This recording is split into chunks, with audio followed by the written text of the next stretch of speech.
दोस्तों नमस्कार, प्रणाम, सत श्री अकाल। मैं अमन कुमार लाल आप सबों के बीच एक बार फिर से हाजिर हूँ गोदान के अगले एपिसोड 2 के साथ। एक बार पुनः धन्यवाद ज्ञापन करना चाहता हूँ आप तमाम श्रोतागणों को, क्योंकि आपने एपिसोड 1 का बहुत अच्छा रिस्पांस दिया।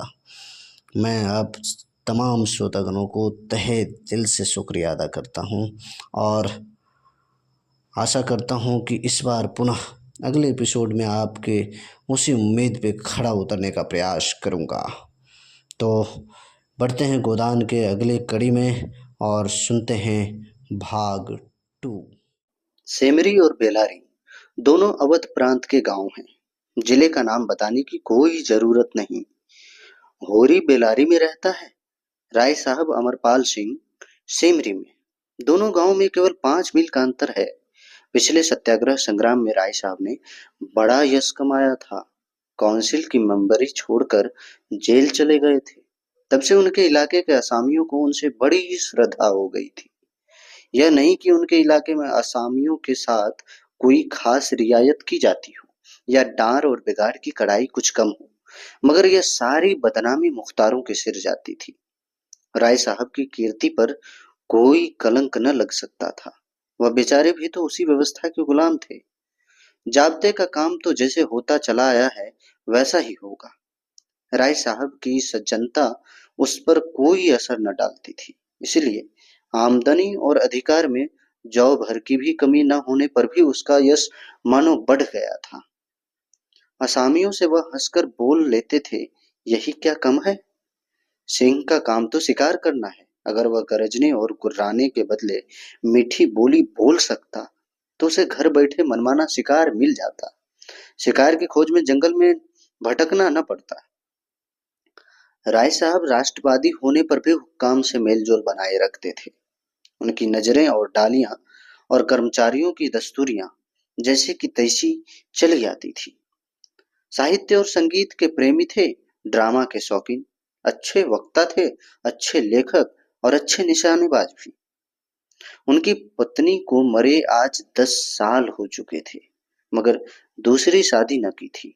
हंस बोलकर अपने विधुर जीवन को बहलाते रहते थे। होरी ड्योढ़ी पर पहुंचा तो देखा, जेठ के दशहरे के अवसर पर होने वाले धनुष यज्ञ की बड़ी जोरों से तैयारियां हो रही हैं। कहीं रंगमंच बन रहा था, कहीं मंडप, कहीं मेहमानों का आतिथ्य गृह, तो कहीं दुकानदारों के लिए दुकानें। धूप तेज हो गई थी, पर राय साहब खुद काम में लगे हुए थे।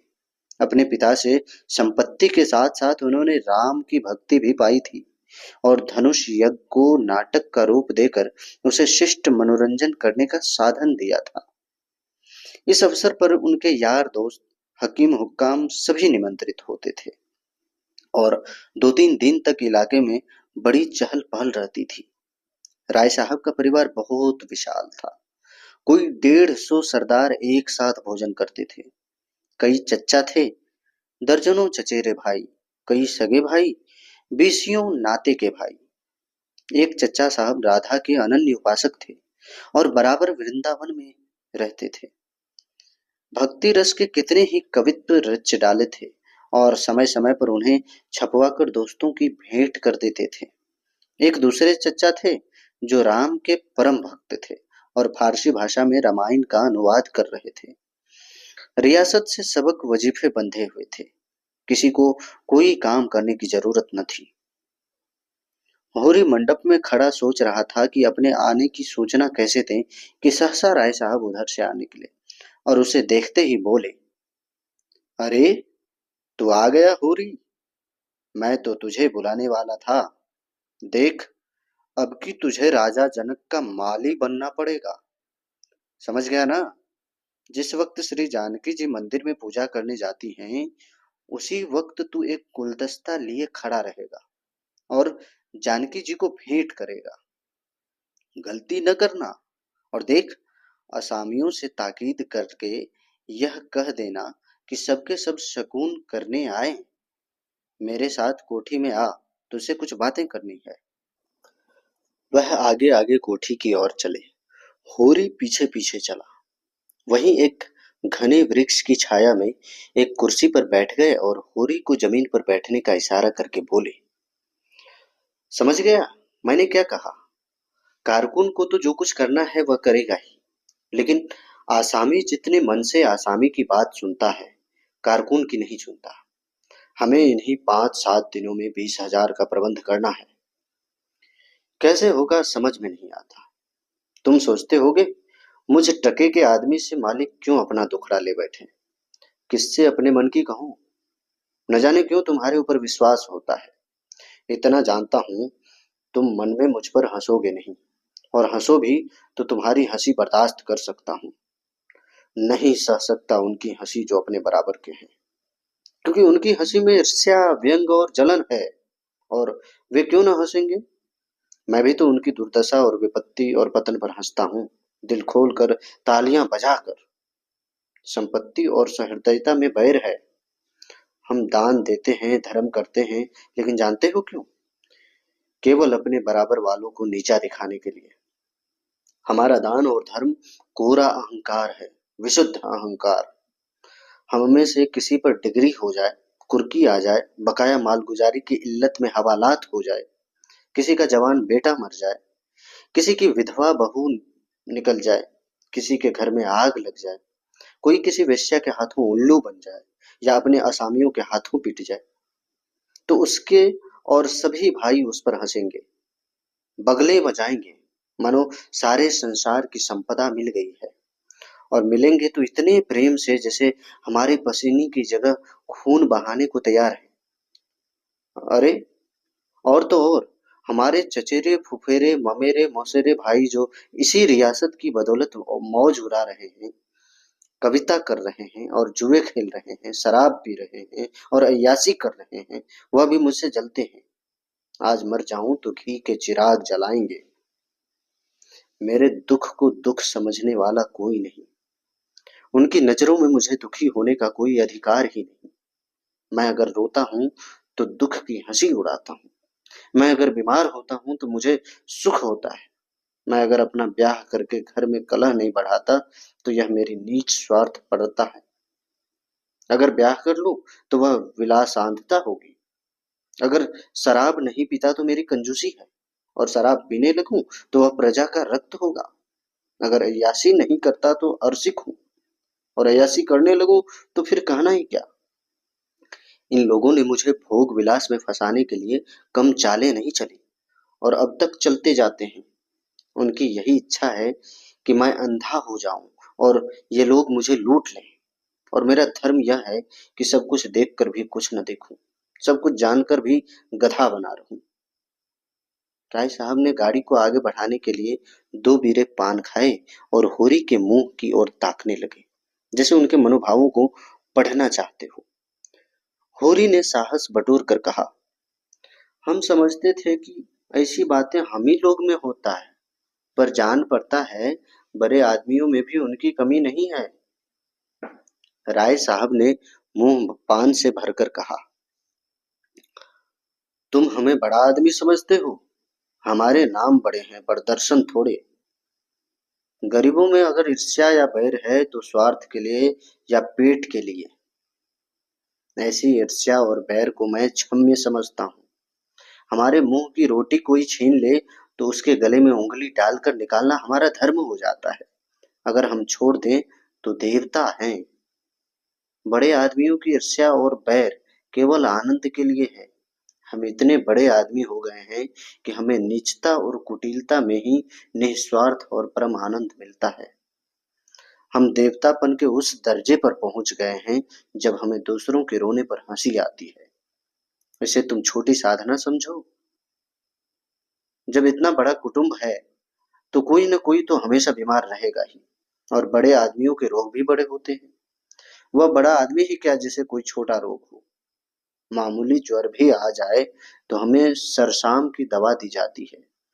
मामूली गुंसी भी निकल आए तो वह जहरबाद बन जाती है। अब छोटे सर्जन और मझोले सर्जन और बड़े सर्जन तार से बुलाए जा रहे हैं। मसीहुल मुल्क को लाने के लिए दिल्ली आदमी भेजा जा रहा है, भिषगाचार्य को लाने के लिए कलकत्ता, उधर देवालय में दुर्गा पाठ हो रहा है और ज्योतिषाचार्य कुंडली का विचार कर रहे हैं और तंत्र के आचार्य अपने अनुष्ठान में लगे हुए हैं। राजा साहब को यमराज के मुंह से निकालने के लिए दौड़ लगी हुई है। वैद्य और डॉक्टर इस ताक में रहते हैं कि कब इनके सिर में दर्द हो और कब उनके घर में सोने की वर्षा हो। और रुपये तुमसे और तुम्हारे भाइयों से वसूल किए जाते हैं, वो भी भाले की नोक पर। मुझे तो यही आश्चर्य होता है कि क्यों तुम्हारी आहों का दावानल हमें भस्म नहीं कर डालता। मगर नहीं, आश्चर्य करने की कोई बात नहीं। भस्म होने में भी तो बहुत देर नहीं लगती, वेदना भी थोड़ी ही देर की होती है। हम जो और अंगुल अंगुल और पोर पोर भस्म हो रहे हैं। उस हाहाकार से बचने के लिए हम पुलिस की, हुक्काम की, अदालत की, वकीलों की शरण लेते हैं और रूपवती स्त्री की भांति सभी के हाथों का खिलौना बनते हैं। दुनिया समझती है हम बड़े सुखी हैं। हमारे पास इलाके, महल, सवारियां, नौकर, चाकर, कर्ज, वेश्याएं क्या नहीं है। लेकिन जिसकी आत्मा में बल नहीं, अभिमान नहीं, वह और चाहे कुछ हो, आदमी नहीं है। जिसे दुश्मन के भय के मारे रात को नींद न आती हो, जिसके दुख पर सब हंसे और रोने वाला कोई नहीं हो, जिसकी चोटी दूसरों के पैरों के नीचे दबी हो, जो भोग विलास के नशे में अपने को बिल्कुल भूल गया हो, जो हुक्काम के तलवे चाटता हो और अपने अधीनों का खून चूसता हो, मैं उसे सुखी नहीं कहता। वह तो संसार का सबसे अभागा प्राणी है। साहब शिकार खेलने आए या दौरे पर, मेरा कर्तव्य है कि उनकी दुम के पीछे लगा रहूं। उनकी भौहों पर शिकन परी और हमारे प्राण सूख गए। उन्हें प्रसन्न करने के लिए हम क्या नहीं करते। मगर वह पचड़ा सुनाने लगूं तो शायद तुम्हें विश्वास न आएगा। डालियों और रिश्वतों तक तो खैर गनीमत है, हम सिजदे करने को भी तैयार रहते हैं। मुफ्तकोरी ने हमें अपंग बना दिया है। हमें अपने पुरुषार्थ पर लेस मात्र भी विश्वास नहीं है। केवल अफसरों के सामने दूम हिला हिलाकर किसी तरह उनके कृपा पात्र बने रहना और उनकी सहायता से अपने प्रजा पर आतंक जमाना ही हमारा उद्यम है। पिछलग्गुओं की खुशामदों ने हमें इतना अभिमानी और तुनक मिजाज बना दिया है कि हमें शील, विनय और सेवा का लोप हो गया है। मैं तो कभी कभी सोचता हूँ कि अगर सरकार हमारे इलाके छीन कर हमें अपने रोजी रोटी के लिए मेहनत करना सिखा दे तो हमारे ऊपर महान उपकार करे। और यह तो निश्चय है कि अब सरकार भी हमारी रक्षा न करेगी। हमसे अब उसका कोई स्वार्थ नहीं निकलता। लक्षण कह रहे हैं कि बहुत जल्द हमारे वर्ग की हस्ती मिट जाने वाली है। मैं उस दिन का स्वागत करने को तैयार बैठा हूँ। ईश्वर वह दिन जल्द लाए। वह हमारे उद्धार का दिन होगा। हम परिस्थितियों के शिकार बने हुए हैं। यह परिस्थिति ही हमारा सर्वनाश कर रही है और जब तक संपत्ति की यह पेड़ी हमारे पैरों में न लगेगी तब तक यह अभिशाप हमारे सिर पर मंडराता रहेगा। हम मानवता का वह पद न पा सकेंगे जिस पर पहुंचना ही जीवन का अंतिम लक्ष्य है। राय साहब ने फिर गिलोरी दान निकाला और कई गिलोरियां निकालकर मुंह में भर ली। कुछ और कहने वाले थे कि एक चपरासी ने आकर कहा, सरकार, बेगारों ने काम करने से इनकार कर दिया है। कहते हैं जब तक हमें खाने को न मिलेगा हम काम न करेंगे। हमने धमकाया तो सब काम छोड़कर अलग हो गए। राय साहब के माथे पर बल पड़ गए। आंखें निकाल कर बोले, चलो मैं इन दुष्टों को ठीक करता हूँ। जब कभी खाने को नहीं दिया तो आज यह नई बात क्यों। एक आने रोज के हिसाब से मजूरी मिलेगी तो हमेशा मिलती रही है और इस मजूरी पर काम करना होगा, सीधे करे या टेढ़े। फिर होरी की ओर देखकर बोले, तुम अब जाओ होरी, अपनी तैयारी करो। जो बात मैंने कही है उसका ख्याल रखना। तुम्हारे गांव से मुझे कम से कम 500 की आशा है। राय साहब झल्लाते हुए चले गए। होरी ने मन में सोचा, अभी यह कैसी कैसी नीति और धर्म की बातें कर रहे थे और एकाएक इतने गर्म हो गए। सूर्य सिर पर आ गया था। उसके तेज से अभिभूत होकर वृक्ष ने अपना पसार समेट लिया था। आकाश पर मटियाली गर्द छाई हुई थी और सामने की पृथ्वी कांपता हुआ जान पड़ती थी। होरी ने अपना डंडा उठाया और घर चला। शगुन के रुपये कहाँ से आएंगे। यही चिंता उसके सिर पर सवार थी।